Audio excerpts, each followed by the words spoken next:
Hello students, welcome again to the channel. In the question series, we were solving the question related to the topic where interest is not included in installment. So in this video, we will continue in practicing the practical question. So in this question, on 1st April 2020, Y purchased a tractor from Z Limited on hire purchase system. The cash price of tractor was 1,92,000. Y agreed to pay to the vendor 48,000 on signing the agreement and balance of 1,44,000 in 3 annual installment of 48,000 plus interest at the rate 15%. The asset were to be depreciated in the books of Y at 10% per annum on reducing balance method. Prepare purchaser's account and interest account in the books of Z Limited. इसमें क्या बोला गया था कि Y है वो क्या करता है, परचेज करता है Z से। यहाँ पे Z क्या हो जाएगा, सेलर। हायर परचेज सिस्टम पे एक ट्रैक्टर जिसका कैश प्राइस कितना दिया गया है, जिसका कैश प्राइस दिया गया है 1,92,000 रुपीज़। फिर क्या कहता है कि Y एग्री करता है कि वो 48,000 रुपीज़ क्या किया है कि डाउन पेमेंट यहाँ पे हो गया एग्रीमेंट के टाइम पे, और जो बैलेंस है, कितना बैलेंस अब बचता है 1,44,000 को, उसको किस में 3 इंस्टॉलमेंट में क्या किया, 3 इंस्टॉलमेंट में उसे पे ऑफ किया। Right, the asset were to be depreciated, asset were to be depreciated कितना 10% per annum reducing balance method से है। तो चलिए हम लोग बना लेते हैं इसको। इसमें सबसे पहले हमें क्या बनाना होगा, कैलकुलेशन ऑफ इंटरेस्ट करना है, जहाँ पे हमें क्या करना है, 4 कॉलम फॉर्म करना है कि ईयर का हो जाएगा, कैश प्राइस का, इंटरेस्ट का और इंस्टॉलमेंट का। यहाँ पे ध्यान रखना है कि क्या इंटरेस्ट में जो इंस्टॉलमेंट है वो क्या है, इंक्लूडेड है। तो सबसे पहले यहाँ पे डेट क्या आया है, 1 अप्रैल 2020। तो यहाँ पे सब 1 अप्रैल 2020 आ जाएगा। उसमें क्या है, ट्रैक्टर खरीदा गया है। कितने का कैश प्राइस है ट्रैक्टर का, तो 1,92,000 है, तो वो अमाउंट आ जाएगा यहाँ। फिर क्या बोला गया है कि पेमेंट हुआ है 48,000। कब, 1 अप्रैल 2020 को। एग्रीमेंट जब साइन हो रहा था तब, तो माइनस हो जाएगा उतना अमाउंट। अब हम लोग पेड अमाउंट कितना हो गया, 48,000। फिर क्या करेंगे, उसके बाद हम लोग देखेंगे कि कितना अमाउंट बचता है। जितना अमाउंट बचेगा वो क्या हो जाएगा, वही अनपेड अमाउंट है। और हम लोग किस पे इंटरेस्ट कैलकुलेट करते हैं, अनपेड अमाउंट पे ही करते हैं। तो 1,44,000 पे हम लोग क्या करेंगे, 15% यहाँ पे इंटरेस्ट बताया गया है। तो 15% इंटरेस्ट कैलकुलेट करें तो हमारा कितना आता है, 21,600 रुपीज़। अब क्या हो जाएगा, इंस्टॉलमेंट के कॉलम में आएंगे। यहाँ पे इंस्टॉलमेंट में क्या है, इंटरेस्ट इंक्लूड नहीं है, तो यहाँ पे क्या हो जाएगा, इंटरेस्ट को प्लस करेंगे। जो अमाउंट दिया गया है इंस्टॉलमेंट के लिए, क्या बोला गया, 1,44,000 का है। 3 एनुअल इंस्टॉलमेंट ऑफ 48,000 का जो बैलेंस बचता है बाकी, उसे क्या 48,000 हर एक इंस्टॉलमेंट में देना है। तो क्या कर लेते हैं, यहाँ पे हम लोग वही 48,000 यहाँ पे राइट डाउन करेंगे। ये जो अमाउंट है वो किसके लिए है, ट्रैक्टर के लिए होगा, क्योंकि अभी तक इंटरेस्ट है यहाँ पे क्या इंक्लूडेड नहीं। प्रीवियस वीडियो में हमने डिस्कस भी किया है कि इंटरेस्ट कैसे इंक्लूड है नहीं है, वो हमें कैसे पता चलेगा। तो आप वो वीडियोज़ को ज़रूर देखिएगा, पहले की वीडियोज़ को। तो यहाँ पे क्या करेंगे, ट्रैक्टर के लिए अमाउंट मानेंगे, क्योंकि आप अभी इंस्टॉलमेंट में तो अमाउंट क्या है, इंटरेस्ट का इंक्लूड नहीं है। तो प्लस करेंगे तब हमें पता चलेगा कितना इंस्टॉलमेंट है। तो यहाँ पे इंटरेस्ट का अमाउंट कितना कैलकुलेट किया गया, 21,600। इसे हम लोग प्लस करते हैं तो हमारा कितना था, 69,600। ये जो अमाउंट है वो क्या है, फर्स्ट इंस्टॉलमेंट का है। ये तो हो गया। इस क्वेश्चन में कहीं भी हम लोग देखें तो कोई ईयर के बारे में डिस्कस नहीं हुआ है कि आपको 3 साल तक रखना है, 4 साल तक रखना है, जो भी रखना है। तो जो हम लोग का फाइनेंशियल एंड का जो बुक होगा, जो असेसमेंट ईयर होगा, वही ईयर को हम लोग मान के क्या करेंगे, उसने साल का इंस्टॉलमेंट इसमें कैलकुलेट कर लेंगे। तो अभी हम लोग जो फॉलो कर रहे हैं वो किस ईयर के लिए कर रहे हैं, हमारा जो सिलेबस है या जो हमारा असेसमेंट ईयर यहाँ पे चल रहा है वो कब खत्म हो रहा है, 31 मार्च 2023 के लिए कर रहे हैं। राइट, ये सेशन है। तो इसी क्या करेंगे हम लोग, उसी डेट तक के लिए, सिर्फ 23 के डेट के लिए क्या करेंगे, यहाँ पे हम लोग कैलकुलेट कर लेंगे इंस्टॉलमेंट को। तो कितने साल का बन जाएगा, 20 से 21। फाइनेंशियल ईयर चलता है कब से, 1 अप्रैल से 31 मार्च तक। तो 20 से 21 चलेगा, 21 से 22 तक, फिर 1 अप्रैल 2022 से 31 मार्च 2023 चलेगा। राइट, तो ये तो पता चलेगा कि इंस्टॉलमेंट का डेट कैसे यहाँ पे आया है, कितने साल का कैलकुलेट करना, 3 साल का कर रहे हैं आप। पहले साल में क्या है, ये तो हो गया 48,000। किसके लिए हम लोग मानते हैं कि ट्रैक्टर के लिए दिया गया है। फॉर एसेट ये अमाउंट है, क्योंकि जब तक हम लोग इंटरेस्ट को कैलकुलेट नहीं करेंगे, इंटरेस्ट को ऐड नहीं करेंगे, तो हमारा इंस्टॉलमेंट मनी कैसे पता चलेगा। तो यहाँ पे क्या आ जाता है 69,000। फिर हम लोग कैश प्राइस के कॉलम में देख लेते हैं अभी कैसे है यहाँ पे। तो ये जो अमाउंट है माइनस किसके एसेट के लिए जो अमाउंट रहता है वही डिडक्ट होता है। तो 48,000 पे करना है किसके लिए, हर एक इंस्टॉलमेंट में हम लोग पे कर रहे हैं। तो एसेट के लिए कितना अमाउंट है यहाँ पे 48,000 ही होगा। यहाँ पे बताया गया 48,000 में हो रहा है। तो हम लोग क्या कर लेते हैं, डिडक्ट कर लेते हैं 1,44,000 से ये जो अमाउंट है उससे कितना 48,000। फिर देखें तो कितना अमाउंट आता है 96,000। अब ये अमाउंट क्या है, अनपेड अमाउंट है। किसके लिए, 31 मार्च 2022 के लिए। 15% से करेंगे तो हमारा कितना आता है 14,400 रुपीज़। अब क्या है, एसेट के लिए जो अमाउंट दिया 48,000 उसे हम लोग लिखेंगे, प्लस उसमें क्या करना, यहाँ पे इंटरेस्ट प्लस करना होगा क्योंकि इंक्लूडेड नहीं है। तो प्लस करें तो 14,400, ये जो इंटरेस्ट का अमाउंट तो हमारा कितना निकल के आता है 62,400 रुपीज़। अब ये क्या है, अब ये सेकेंड इंस्टॉलमेंट का मनी हो जाएगा। सेकेंड इंस्टॉलमेंट का, पहले का तो हो गया, सेकेंड इंस्टॉलमेंट का ही हो जाएगा। फिर क्या करेंगे, अब जो अमाउंट बचेगा एसेट के लिए, ये साल का तो बात हो गया। अब जो एसेट के लिए जो अमाउंट पेमेंट हो गया उसको डिडक्ट कर लेंगे। तो एसेट के लिए कितना अमाउंट पे हुआ है 48,000। तो वही 48,000 यहाँ पे हम लोग माइनस करें 96,000 से, तो हमारे पास कितना बन के आता है 48,000। ये क्या है, लास्ट ईयर का अमाउंट है। ठीक है, अब ये जो लास्ट ईयर का अमाउंट है, अब इस पे हम लोग क्या करेंगे, अब इस पे हम लोग ये जो 31 मार्च 2023 है तो 48,000 है, उस पर हम लोग यहाँ पे लास्ट ईयर पे क्या कर लेंगे, फिर से इंटरेस्ट कैलकुलेट करेंगे 15% से। तो 48,000 का हम लोग 15% निकाला तो हमारे पास कितना आता है 7,200। फिर 48,000 तो पे करना ही करना है तीसरे साल में। तो ये जो अमाउंट है किसके लिए है, ट्रैक्टर के लिए, जो एसेट है उसके लिए। इंटरेस्ट हमने क्या किया है कैलकुलेट 7,200, तो इसे क्या करेंगे प्लस कर लेंगे, कितना आता है 55,200। अब ये जो अमाउंट है वो क्या है, थर्ड इंस्टॉलमेंट का हो गया। फिर क्या होता है 48,000 माइनस हम लोग कर लेंगे, लास्ट में जो अमाउंट एसेट के लिए बस होता है वो माइनस करते हैं। यहाँ पे कैश प्राइस क्या हो जाता है, निल हो जाता है। दैट मीन्स कि इंस्टॉलमेंट और इंटरेस्ट का सभी का पेमेंट हो गया। जो भी हायर परचेज पे एसेट लिया गया था उसका भी पेमेंट वाई ने यहाँ पे कर दिया। उसके बाद क्या है, उसके बाद तो ये कैलकुलेशन ऑफ इंटरेस्ट हो जाता है। फिर हम लोग क्या कर लेते हैं, यहाँ पे रिड्यूसिंग बैलेंस मेथड से बोला है क्या करने के लिए, डिप्रिसिएशन को चार्ज करने के लिए ट्रैक्टर पे जो एसेट है कितने परसेंट से, तो 10% पर एनम से, पर एनम हर एक साल कितना 10%। तो कैलकुलेशन ऑफ डेप्रिसिएशन कैसे होता है, ये तो बिल्कुल ईजी है।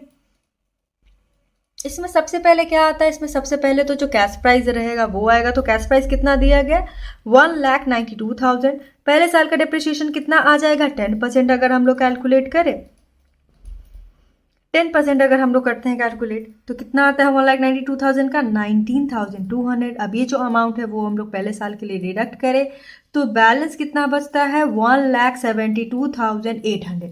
अब ये जो अमाउंट है उससे क्या होगा, अब इसी बैलेंस पे फिर से हम लोग डिप्रिसिएशन चार्ज करेंगे 2022 का। तो 1,72,800 से 10% पे हम लोग करें तो कितना बन के आता है 17,220 रुपीज़। ये सेकेंड क्या है ईयर का डिप्रिसिएशन है। अब इसे हम लोग डिडक्ट करें तो कितना आता है 1,55,520 रुपीज़। अब क्या है 2023 में चले लास्ट के लिए 31 मार्च 2023 डिप्रिसिएशन फिर से क्या करना है, यही बैलेंस अमाउंट पे रिड्यूसिंग बैलेंस मेथड है, इसीलिए जो बैलेंस रिड्यूस होते जाएंगे, जो बैलेंस आते रहेंगे हर एक साल, उसी ईयर पे फिर से डिप्रिसिएशन चार्ज करेंगे। तो यहाँ पे करें तो 1,55,520 पे हम लोग क्या करेंगे 10% से डिप्रिसिएशन चार्ज करेंगे तो कितना आता है 15,552। इसे डिडक्ट कर ले तो लास्ट में बैलेंस कितना बचता है, लास्ट में जो बैलेंस बचता है वो है 1,39,968। तो ये तो हो गया हमारा डिप्रिसिएशन का काम। अब क्वेश्चन में क्या बोला गया कि prepare purchasers account and interest account in the books of Z limited. ठीक है, तो इसे हम लोग क्या करते हैं अब प्रिपेयर कर लेते हैं। तो इसमें क्या है, इसमें करना था कि हमें परचेजर का अकाउंट बनाना है और क्या बनाना है इंटरेस्ट अकाउंट बनाना है। तो इस क्वेश्चन में हम लोग सबसे पहले देख लेते हैं कि अब ये जो अकाउंट है वो हम लोग प्रिपेयर करते सबसे पहले वाई लिमिटेड के बुक्स ऑफ अकाउंट में।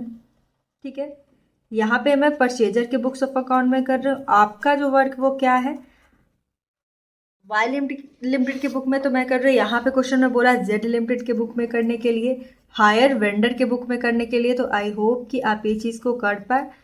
इस क्वेश्चन में मैंने और ऐड किया कि परचेजर ये जो वाई लिमिटेड है उसके बुक्स ऑफ अकाउंट में कैसे होगा, और ये जो जेड लिमिटेड के बुक्स ऑफ अकाउंट में है, हायर वेंडर के बुक्स ऑफ अकाउंट में तो बिल्कुल ईजी रहता है, कुछ भी नहीं करना होता है। सिर्फ क्या करना होगा, परचेजर का और इंटरेस्ट का तो आप इसमें फॉर्म करेंगे। और मैं परचेजर के बुक्स ऑफ अकाउंट में यहाँ पे बता देती हूँ कि कैसे बनेगा। बाकी आपको क्या करना, हायर वेंडर के बुक्स ऑफ अकाउंट में बनाना है। सबसे पहले हम लोग यहाँ पे वो सॉल्व कर लेते हैं कि किसके बुक्स ऑफ अकाउंट में, ये वाई लिमिटेड के बुक्स ऑफ अकाउंट में हम लोग इसे बना रहे हैं। तो सबसे पहले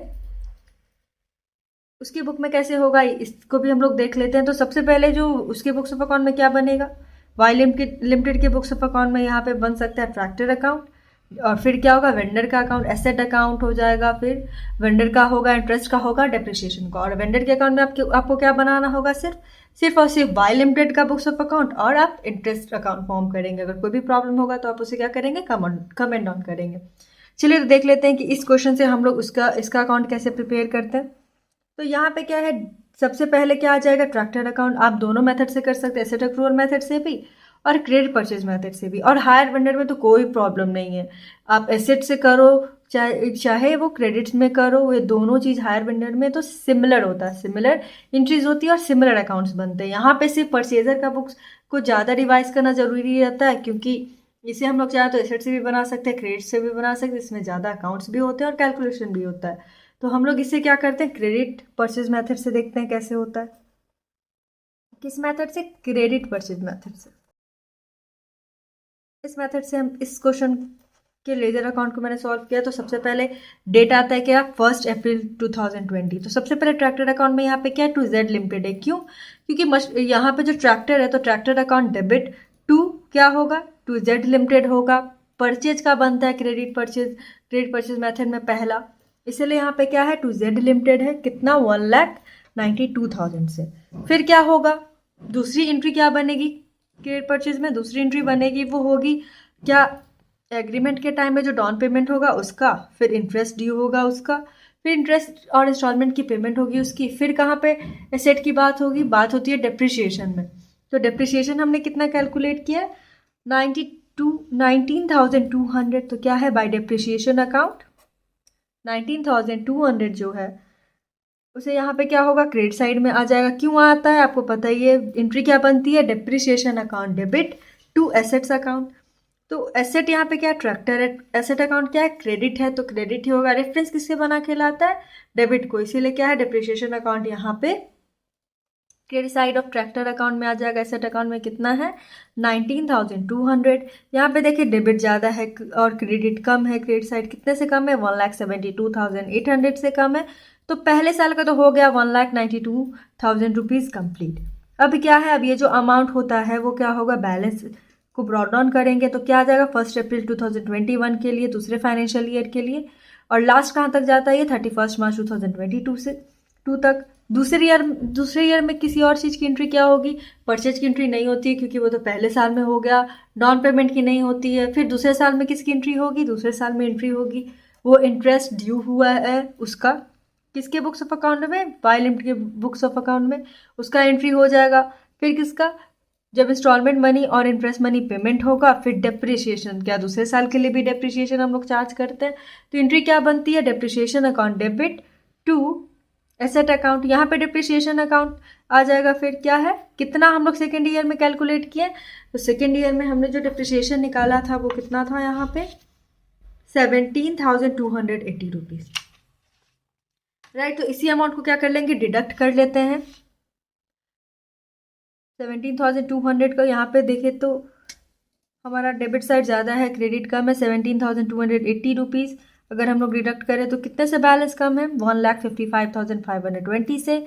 ये था हमारा क्या, यहाँ पे बाय बैलेंस शीट ही करेंगे। फिर इसी अमाउंट को कहाँ लेके चलेंगे, इसी अमाउंट को हम लोग ट्रांसफर करेंगे तीसरे फाइनेंशियल ईयर, वो क्या है, 1 अप्रैल 2022 से 31 मार्च 2023।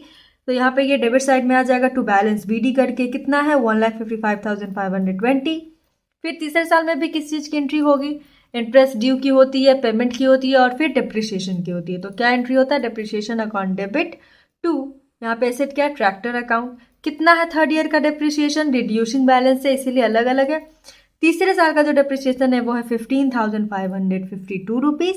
फिर यहाँ पे देखिए हमारा डेबिट ज़्यादा है, क्रेडिट कम है। कितने से कम है? 1,39,968 से कम है। तो ये हो गया हमारा क्या? Tractor account. हम क्या सॉल्व कर रहे हैं? वाई लिमिटेड के बुक्स ऑफ अकाउंट में करें फॉर द रिवीजन पर्पज की इस क्वेश्चन से हम लोग परचेजर के बुक्स में भी कैसे करेंगे। और आपको क्या करना है? वाई लिमिटेड के बुक्स ऑफ हायर वेंडर के बुक्स ऑफ अकाउंट में सिर्फ दो ही फॉर्म करना होगा। वो क्या होगा? परचेजर का और इंटरेस्ट का। इसके बाद हम लोग क्या फॉर्म करेंगे? हायर वेंडर का लेजर अकाउंट फॉर्म करेंगे। तो यहाँ पे वेंडर कौन है? जेड लिमिटेड है। ये हमारा क्या हो जाएगा? Debit side. और क्रेडिट साइड, उस साइड में क्या आता है? डेट है, पर्टिकुलर्स है, अमाउंट है। फिर क्या है? डेट है, पर्टिकुलर्स है और क्या है? अमाउंट है। ठीक है। और क्रेडिट परचेज मेथड में सबसे पहले हम लोग देख लेंगे एंट्रीज वाइज में फिर कैसे लेजर में आता है। तो पहले एंट्री क्या हुआ करती थी? पहले एंट्री तो होती थी जब एसेट अकाउंट डेबिट होता था टू हायर वेंडर, उसकी एंट्री तो यहाँ पे टू जेड लिमिटेड में हो गया। अब क्या है? अब दूसरी एंट्री आएगी कि हायर वेंडर को पेमेंट होता है क्या डाउन पेमेंट किसी भी तरह का। तो हाँ, यहाँ पे डाउन पेमेंट की बात हुई है। कितनी डाउन पेमेंट की बात हुई है? 48,000 रुपीज़ क्या हुआ था जब एग्रीमेंट साइन हुआ था, उस टाइम दिया गया था। तो उसकी क्या एंट्री हो जाएगी? Z limited account debit to cash account. तो यहाँ पे क्या है? जेड लिमिटेड का अकाउंट डेबिट है, इसीलिए क्या होगा? कैश अकाउंट से क्या हम लोग लिखेंगे? क्या? To cash account. 1 अप्रैल 2020 में क्या आया है? डाउन पेमेंट 48,000 का। फिर उसके बाद वेंडर की बात कहाँ होती है? तो होती है इंटरेस्ट अकाउंट में, जब इंटरेस्ट ड्यू की एंट्री होती है तो। ठीक है। तो यहाँ पे वही एंट्री आ जाएगी। और ये जो अमाउंट है वो किसके लिए है? 1 अप्रैल 2020 में जब हम लोग क्या करते हैं, कोई भी एसेट को परचेज करते हैं, उसकी एंट्री क्या थी? Asset account debit to vendor account. यहाँ पे वेंडर्स अकाउंट हो जाएगा। तो यहाँ पे मशीन कितने का खरीदा गया है? तो वो खरीदा गया 1,92,000 का। तो यहाँ पे वही आया है बाई ट्रैक्टर अकाउंट, ये जो डेबिट है। यहाँ पे क्या है? वेंडर अकाउंट क्रेडिट है तो क्रेडिट हुआ। रेफरेंस किसे बना के लाया है? एसेट अकाउंट का। एसेट यहाँ पे क्या है? ट्रैक्टर है, इसीलिए 1,92,000 आएगा। एक और एंट्री इसकी कहाँ हुई है? जैसे हम लोग यहाँ पे किए हैं ट्रैक्टर अकाउंट की, तो क्या हुआ है? टू जेड लिमिटेड हुआ है, ये जो था उससे। फिर उसके बाद क्या आता है? इंटरेस्ट का आएगा। इंटरेस्ट ड्यू की एंट्री होगी तो क्या होगा? Interest account debit to hire vendor account. इसीलिए यहाँ पे कितने का? पहले साल का जो हमने कैलकुलेट किया वो है 21,600। तो पहले साल में ये आ जाएगा। फिर उसके बाद में क्या आता है? टू कैश अकाउंट है यहाँ पे। टू कैश अकाउंट क्या है? यहाँ पे फर्स्ट इंस्टॉलमेंट का पेमेंट होगा उसका है। तो फर्स्ट इंस्टॉलमेंट का कितना अमाउंट दिया गया? 69,600 का। तो उससे ही हम लोग यहाँ पे क्या राइट डाउन किए? टू कैश अकाउंट से 69,600। अब हो गया। अब कोई भी एंट्री नहीं होती है तो हम लोग यहाँ पे देखें तो हमारा क्रेडिट ज़्यादा है, डेबिट कम है। डेबिट कितने से कम है? 96,000 से। अब जो अमाउंट क्या होता है? सीडी होता है, उसे ब्रॉड डाउन करना होता है। तो दूसरे फाइनेंशियल ईयर में इसे हम लोग ब्रॉड डाउन करेंगे तो क्या आ जाएगा भाई? Balance BD 96,000। फिर दूसरे साल में क्या एंट्री होगी? दूसरे साल में ड्यू की एंट्री होगी और इंस्टॉलमेंट प्लस इंटरेस्ट की पेमेंट की होगी। तो क्या यहाँ पे आएगा? Interest account debit to hire vendor अगर होगा, इसीलिए यहाँ पे क्रेडिट साइड में क्या आएगा? Y interest account. दूसरे साल का इंटरेस्ट हमने कितना कैलकुलेट किया? 14,400। यहाँ पे 14,400। तो यहाँ पे हमारा क्या है? 14,400 आएगा। फिर दूसरे साल में क्या होगा? इंस्टॉलमेंट मनी प्लस इंटरेस्ट हम लोग क्या करेंगे? कैलकुलेट करेंगे, उसे पे करते हैं। तो क्या आ जाएगा? To cash account 62,400। इस हम लोग क्या करेंगे? यहाँ पे हम लोग देखें तो क्रेडिट साइड हमारा ज़्यादा है और डेबिट क्या है? कम है। कितने से कम है? तो 48,000 रुपीज़ से यहाँ पे कम है। फिर क्या होगा? ये जो अमाउंट है वो लास्ट में हम लोग ट्रांसफ़र कर देंगे। वही यहाँ पे ट्रांसफ़र करें तो हमारा 48,000 आता है। फिर क्या? इंटरेस्ट ड्यू की होगी और इंस्टॉलमेंट और इंटरेस्ट के पेमेंट की होगी। तो 31 मार्च 2023 का जो एंट्री बनेगा वो होगा बाय इंटरेस्ट अकाउंट 7200। यहाँ पे क्या है? थर्ड ईयर का हमें इंस्टॉलमेंट मनी पता है कितना है? 55,200। फिर टू कैश अकाउंट हो जाएगा। यहाँ पे बैलेंस CD या BD की ज़रूरत नहीं है, यहाँ पे अमाउंट है वो क्या है? इक्वल है। तो ये था हमारा क्या? हायर वेंडर का अकाउंट किसके बुक्स ऑफ अकाउंट में? वाई लिमिटेड के बुक्स ऑफ अकाउंट में।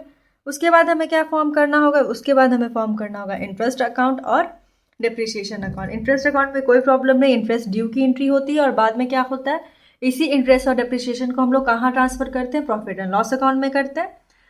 तो सबसे पहले क्या आ जाएगा, पहले साल के लिए 31 मार्च 2021 के लिए टू जेड लिमिटेड, यहाँ से कितना पहले साल का होता है 21,600। फिर क्या होगा by profit and loss account 21,600 same होता है क्योंकि ट्रांसफर इतना ही अमाउंट होता है। फिर दूसरे साल के लिए आएगा, दूसरे साल में कितना है 14,400 का, सेम एंट्री बनती है तो वेंडर में जाएगा। वेंडर को सबसे पहले ड्यू की एंट्री होती है, फिर क्या है इंटरेस्ट अकाउंट में एक जो ट्रांसफर करते हैं प्रॉफिट एंड लॉस में उसकी, तो दूसरे साल का इंटरेस्ट का अमाउंट कितना है 14,400। लास्ट में भी वही एंट्री होगा, बस क्या होता है यहाँ पे जो भी अमाउंट हम लोग कैलकुलेट करते हैं इंटरेस्ट का उसका होता है थर्ड में कितना क्या 7,200। या फिर उसके बाद क्रेडिट साइड में क्या हो जाएगा प्रॉफिट एंड लॉस अकाउंट 7,200, ये क्या था इंटरेस्ट अकाउंट था। उसके बाद हमें क्या फॉर्म करना है, डिप्रिसिएशन अकाउंट करते हैं। डिप्रिसिएशन अकाउंट भी बिल्कुल ईजी है, कहाँ पे होता है depreciation account, debit to asset account करते हैं। तो डिप्रिसिएशन अकाउंट क्या है, डेबिट है तो डेबिट ही होगा, डिफरेंस किसको बना के लाएगा क्रेडिट साइड को। क्रेडिट साइड में क्या होता है एसेट, इसीलिए यहाँ पे क्या है टू ट्रैक्टर अकाउंट हो जाएगा। पहले साल का कितना है 92,200 डिप्रिसिएशन। फिर क्या करते हैं इसे हम लोग ट्रांसफर करते हैं प्रॉफिट एंड लॉस अकाउंट में, तो by profit and loss account हो जाएगा कितना 19,200 पहले साल का डिप्रिसिएशन। सेम एंट्री बनेगी, अमाउंट अलग होगा, दूसरे साल में कितना हमने कैलकुलेट किया था 17,280। क्रेडिट साइड में भी सेम अमाउंट से क्या होगा इक्वल होगा क्योंकि यही एक एंट्री है और इक्वल है, कोई बैलेंस बीडी की यहाँ पे कोई ज़रूरत नहीं बनती है। थर्ड ईयर में कितना हुआ, थर्ड ईयर में हमने 15,522 किया कितना डिप्रिसिएशन कैलकुलेट। फिर क्या होगा इसे भी हम लोग ट्रांसफर कर देंगे तो क्या आएगा by profit and loss account से 15,552।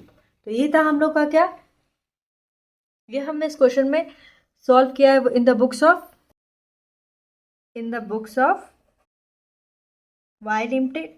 अब आपको क्या किसके बुक्स ऑफ में लेजर बनाना है, in the books of Z limited में, जो कि बहुत ही ईजी है क्योंकि इसमें जेड लिमिटेड के बुक्स ऑफ अकाउंट में क्या क्वेश्चन में बोला बनाने के लिए परचेजर का और इंटरेस्ट का, वो आप सॉल्व करेंगे और कोई प्रॉब्लम होगा तो कमेंट डाउन करेंगे। बाकी जो वाई की लिमिटेड में कैसे होगा वो तो मैंने यहाँ पे डिस्कस कर लिया। तो आगे के भी क्वेश्चन में हम लोग आगे की सीरीज में भी कुछ इसी टाइप के क्वेश्चन को हम लोग सॉल्व करेंगे। So thank you for watching the video, please like share and subscribe the channel also.